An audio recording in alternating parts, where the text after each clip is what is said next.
नमस्कार। आज क्रेसी के संग्राम के बारे में चर्चा की जाएगी। क्रेसी का संग्राम वेस्टर्न मिलिट्री हिस्ट्री का एक महत्वपूर्ण युद्ध है जो बहुत इम्पोर्टेंट है, जिसकी एज जिसकी जिसका ईयर जो है 1346 AD 1346 ईस्वी वर्ष पूर्व की है। क्रेसी का युद्ध 1346 में फ्रांसीसी कवचधारी अश्वारोही सैनिकों तथा अंग्रेज धनुर्धारियों के बीच लड़ा गया। फ्रांसीसी सेना का सेनापति राजा फिलिप तथा अंग्रेजी सेना का सेनापति एडवर्ड तृतीय था। एडवर्ड थर्ड सन 1333 ईस्वी में एडवर्ड तृतीय ने लंबे धनुष से युद्ध करने की कला को बहुत अधिक महत्व दिया तथा इस कला को अपने सैनिकों में प्रसारित किया। अंग्रेजी सेना ने इस युद्ध से युद्ध करने की कला को हैली इन हिल के युद्ध में पूर्णतया स्थापित कर दिया और अंग्रेज़ों ने इसे आगामी 100 वर्षों तक अपने अधिकार में रखा। इसका सर्वश्रेष्ठ उदाहरण क्रेसी के संग्राम में देखा गया। अंग्रेजी सेना तथा फ्रांसीसी सेना हर दृष्टिकोण से एक दूसरे से अलग थी। एडवर्ड तृतीय की सेना अंतर्राष्ट्रीय थी तथा अंतर्राष्ट्रीय को आप अर्धराष्ट्रीय की तरह ही यूज करेंगे। शायद ये मिसप्रिंट है, जिसको अर्धराष्ट्रीय सेना थी। यह सुरक्षात्मक संरचना में थी। सिक्योरिटी पॉइंट ऑफ व्यू से अपने आप को इंट्रोवर्ट थी, सुरक्षात्मक थी, ऑफेंसिव नहीं थी, डिफेंसिव थी। डिफेंसिव शब्द इसको यूज करना ज़्यादा सही रहेगा।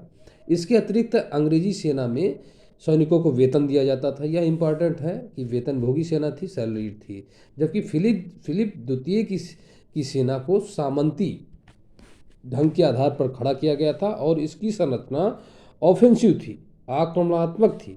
इसकी सेना में संगठन तथा सैनिकों में मनोबल का अभाव था। जो मॉरल था सेना का गिरा हुआ था। इसी क्रम में आगे चल के बात करते हैं कि 11 जुलाई 1346 ईस्वी को अंग्रेजी राजा एडवर्ड तृतीय गास्कोनी पर हमला करने के लिए प्रस्थान किया, लेकिन तुरंत ही उसे अपनी योजना बदलनी पड़ी, क्योंकि उससे एक शरणार्थी ने यह बताया कि नॉर्मंडी का किनारा अत्यधिक उपजाऊ है, अतः वहां से हमला करने से अधिक सफलता मिलेगी। अपनी अगली योजना को कार्यान्वित करने के लिए एडवर्ड तृतीय फ्रांस के नॉर्मंडी तट पर उतरा और उसके किनारे बसे नगर को लूट कर नष्ट कर दिया। प्राप्त धन को उसने अपनी नौसेना से इंग्लैंड ले जाने को कहा, लेकिन उसकी सेना ने विद्रोह कर दिया और वह वापस इंग्लैंड लौट गई। अतः एडवर्ड तृतीय को फ्रांस में ही रुककर युद्ध करने के लिए विवश होना पड़ा। अब इंग्लिश जो सेना थी, अंग्रेजी सेना, उसकी सामरिक स्थिति पर आप ध्यान दीजिए कि उसकी सामरिक स्थिति क्या थी। क्रेसी पहुंचने के बाद एडवर्ड तृतीय ने सर्वप्रथम सामरिक स्थिति एवं शक्ति का अध्ययन किया। उसने अपनी सेना को क्रेसी तथा वार्दी कूर्त गांवों के बीच स्थित एक पहाड़ी के साथ साथ खड़ा किया। एडवर्ड ने अपनी सेना को 3 बैटल ग्रुप में खड़ा किया: दाहिना ग्रुप, बायां ग्रुप, मध्य ग्रुप। दाहिना ग्रुप का नेतृत्व कर रहा था प्रिंस ऑफ वेल्स। बायां ग्रुप का नेतृत्व कर रहा था नॉर्थम्पटन और आरुनटेन। जो मध्य रक्षित ग्रुप था, इस ग्रुप की कमान एडवर्ड तृतीय के स्वयं हाथ में थी। एडवर्ड तृतीय की सेना के दोनों पार्श्व पर गांव होने के कारण उसके दोनों बाजू सुरक्षित थे। एडवर्ड ने अपने धनुर्धारियों को कोणीय आकार में खड़ा किया। धनुर्धारी सैनिकों तथा बैटल ग्रुप के बीच रिक्त स्थान था। दोनों बाजुओं पर वी के समान रचना थी। वी फॉर विक्ट्री जो होता है, उसके तरीके की रचना थी। इस पर विशेष ध्यान दीजिए। ये क्वेश्चन बन सकता है। इससे विशेष लाभ यह हुआ कि धनुर्धारी सैनिकों को बाण चलाने के लिए पर्याप्त स्थान मिल गया, क्योंकि उनकी बोझ, उनकी धनुष लंबी थी, इसलिए उनको पर्याप्त रिक्त स्थान मिला। अब फ्रांसीसी सेनाओं की स्थिति देख लीजिए। फिलिप ने अपनी सेना का पड़ाव एबविले के निकट डालने का आदेश दिया। फ्रांसीसी सेना में सुरमाओं के अतिरिक्त अनेक सामंतों का समूह भी था। इतनी बड़ी संख्या में सुरमा कभी इकट्ठा नहीं हुए थे। फिलिप ने फ्रांसीसी सेना को 3 बैटल ग्रुप में विभाजित किया, पहला, दूसरा और तीसरा। जो पहला बैटल ग्रुप था वो बहेमिया के नरेश एलेन कोल ने संभाल रखा था। दूसरा जो बैटल ग्रुप था उसके नेतृत्व ड्यूक ऑफ लॉरेंस ब्लायस कर रहे थे। तीसरा ग्रुप जो था यह राजा फिलिप तथा राजा रोमन के नेतृत्व में था। अब सैन्य शक्ति में आ जाएं। अंग्रेजों की सैन्य शक्ति 19,900 थी और फ्रांसीसी सेना की 23,000 थी। इंग्लैंड की 19,000 और फ्रांसीसी सेना की 23,000। अब इंग्लैंड की जो 19,000 थी उसमें शस्त्र सज्जित सैनिक 8,900, धनुर्धारी 11,000, वेल्स के पैदल सैनिक 5,000। फ्रांसीसी सेना जो 23,000 थी उसमें शस्त्र सज्जित सैनिक 12,000, पैदल सैनिक 5,000, जिनोनाइज ये 6,000 थे। अब युद्ध का जो घटनाक्रम है उस पर सरसरी निगाह से डालते हैं और देखते चलते हैं, इसको समझते चलते हैं, और इस पर जो क्वेश्चन पुटअप होंगे उसको आप विशेष ध्यान दीजिएगा। मैं क्लियर कट इसको बात करते हुए आपसे चलता हूँ ओवरव्यू। फिलिप ने एडवर्ड की स्थिति ज्ञात करके अपनी सेना को विश्राम का आदेश दिया तथा प्रातः आक्रमण करने की योजना बनाई, लेकिन सूरमाओं के अति उत्साह के कारण योजना बेकार हो गई। ये सूरमा लोग जल्दी से जल्दी आक्रमण के लिए उतावले थे। इस कारण उन्होंने आदेश मानने से इनकार कर दिया और बिना किसी समरतांत्रिक रचना के आगे बढ़ते रहे। इन योद्धाओं ने जैसे ही फिलिप की सेना को देखा तुरंत ही आक्रमण कर दिया। इस प्रकार संपूर्ण सेना को संगठित होने का अवसर ही नहीं मिला। जो टुकड़ी युद्ध क्षेत्र में पहुंची उसी ने अपनी इच्छानुसार युद्ध किए,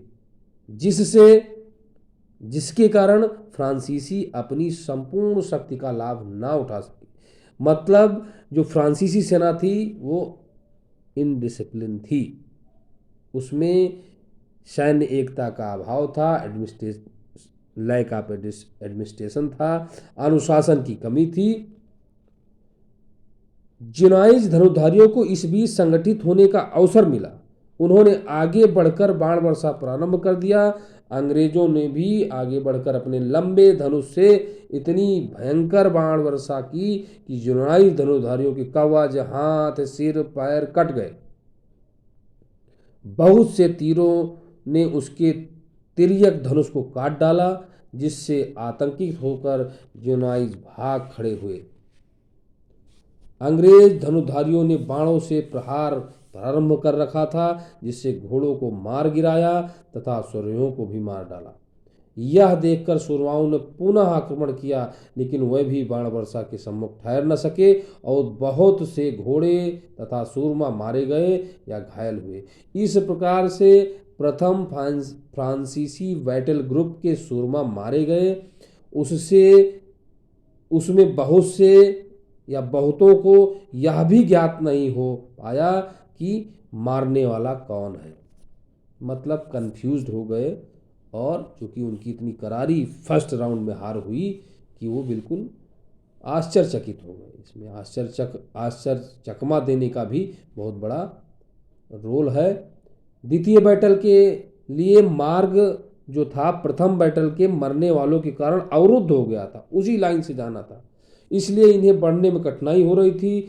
इससे इतनी गड़बड़ी पैदा हो गई कि ये आक्रमण भी नहीं कर पाए और बोहेमिया का राजा मार डाला गया। इसी बीच एडवर्ड के वेल्स सैनिक अपने लंबे चाकुओं को लेकर टूट पड़े और बहुतों को मार डाला। इस ग्रुप को भारी हानि के साथ पराजय उठानी पड़ी। जो द्वितीय ग्रुप के सूरमा जैसे ही पीछे हटे, फिलिप द्वितीय ने बैटल ग्रुप को लेकर आक्रमण कर दिया, लेकिन इससे और भी गड़बड़ी मच गई। इसी तरह 15 बार आक्रमण किया गया, संपूर्ण युद्ध में फ्रांसीसियों ने योजनाबद्ध युद्ध नहीं लड़ा। उनके सूरमाओं का मात्र उद्देश्य यह था कि शत्रु के पास शीघ्र पहुंचकर आक्रमण कर दिया जाए। इसी अधीरता मतलब इसी बेचैनी ने बहुत बड़ी अव्यवस्था पैदा की।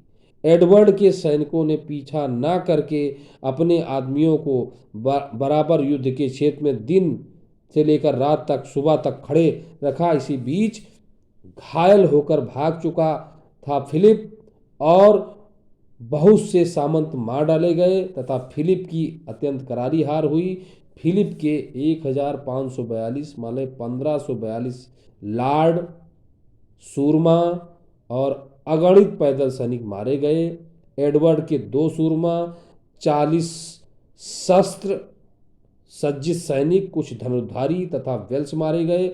इस युद्ध के बाद सामंत शाही का पतन हो गया, जिसका कारण लंबा धनुष ही नहीं बल्कि इसके पीछे एक व्यावसायिक और राष्ट्रीय सेना का विचार था।